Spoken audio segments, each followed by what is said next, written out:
November 9th, 1974, East Lansing, Michigan. The undefeated and top-ranked Ohio State Buckeyes versus the upset-minded Spartans of Michigan State. The game looked like a mismatch, but the Buckeyes knew firsthand that the Spartans were not to be taken lightly, especially in East Lansing. Still, as they took the field, the Buckeyes sensed trouble. The boos and the roar you just heard greet the Buckeyes. I remember feeling like things are not right. But they played great against us that day. It was a hard-hitting game from the get-go. They had still to that day had a reputation because it was always a tough game.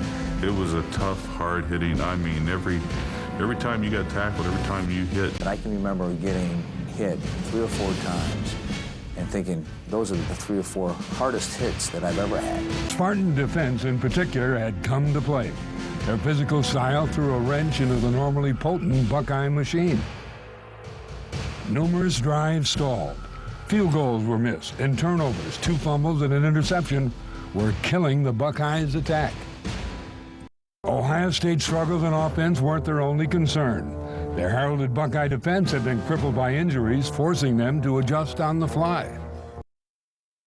Playing with will and determination, the Ohio State defense was stifling. But a last-second Michigan State field goal at the end of the half sent the teams into the locker room tied at 3. The score was a shock to everyone except Woody Hayes. Tied 3-3 at the half, the 1974 Buckeyes realized the hard-hitting Michigan State Spartans were trying to repeat their 1972 upset win. The offensive woes that plagued the Buckeyes in the first half continued.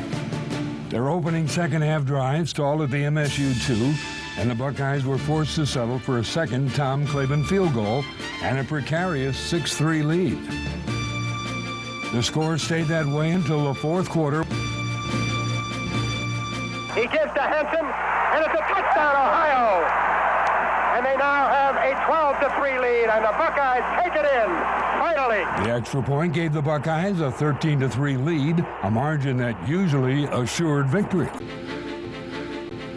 The first came with just 5:30 left when Michigan State quarterback Charlie Baggett stunned the Buckeyes with a 44-yard bomb to receiver Mike Jones. It was the kind of play the All-American Fox routinely snuffed out when healthy.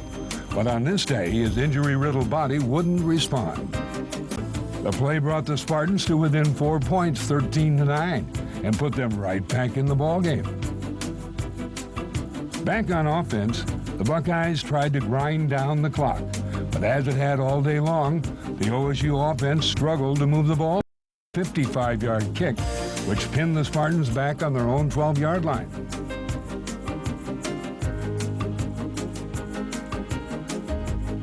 The game was now in the hands of the Ohio State Habit. The running backs are Jackson and Bays.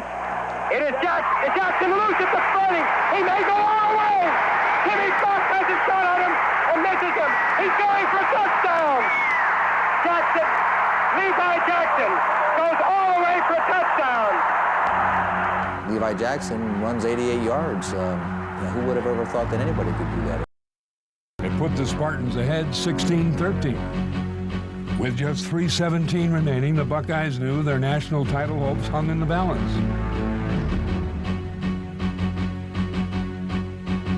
What I did with the guys was, so let's everybody get on the same page. Let's hold hands right now.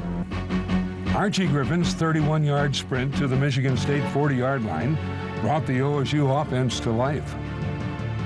With a sudden sense of urgency, the Buckeyes surged deep into Spartan territory. I wasn't very optimistic when we started the drive, but then as we marched,